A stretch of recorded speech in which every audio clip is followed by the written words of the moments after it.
Level 1. You wake to the alarm. You brush your teeth while a podcast tells you to optimize. You make coffee with one hand and check an inbox with the other. The city hums around you.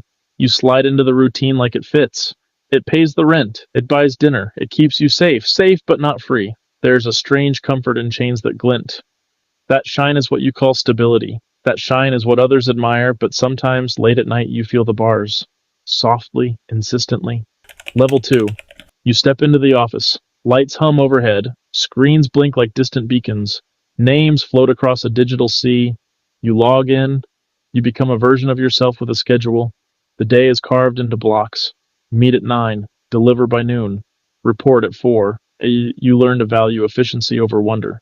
Urgent drowns out important. You trade curiosity for calendars. Your creativity is parceled into deliverables. You smile when praised. You swallow disappointment when a project is late. You rehearse gratitude. And you do the work. Because it is expected. Because it pays. Level 3. Money arrives like clockwork. A direct deposit, a tidy number. You breathe easier. Bills get paid. Freedom is measured in balances. You tell yourself this is the point.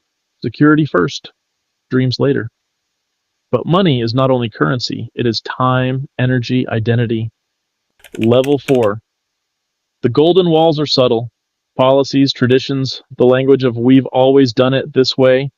Praise for compliance, punishment for deviation. You watch colleagues dim their curiosities. You watch yourself do it too. You calibrate ambition to fit a box. You learn the acceptable ways to fail and the fashionable ways to please. Small freedoms survive. Major dreams starve. The applause is for the parts of you that perform. The rest of you goes quiet. You begin to forget what you wanted before rent checks and quarterly goals. You soften into predictable rhythms. You tell stories about how the job saved you. And that story is true. But another story hides behind it. A softer, quieter story about lost summers and shelved poems. Level 5. You notice your edges again. A song makes you ache. A book opens like a window. You take a day off and it feels like contraband. You dream in colors that spreadsheets can't name. The idea arrives, what if this security is also a cage? What if comfort has a cost you stop counting? You start small. You carve an hour. You read. You meet a friend for coffee without checking email. You fail at keeping the hour. Then you succeed. Each reclaimed minute births something fragile and true. You sketch in the margin of a meeting. You tell one person a wild plan. The plan doesn't have to be concrete, it just has to exist. You test the air. You imagine a life where your worth is not measured only by output. And the imagining is revolutionary. Level 6. Escaping is not an all or nothing act. It is a series of small rebellions.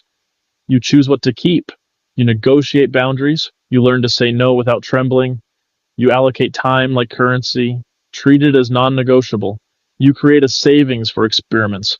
Time, money, energy. You start a project that hurts and frees you at once. You tell your manager the truth about your limits. They notice. Some will cheer. Some will resist. Either way, you own the story. You build a miniature life outside the office. A ritual that doesn't belong to work.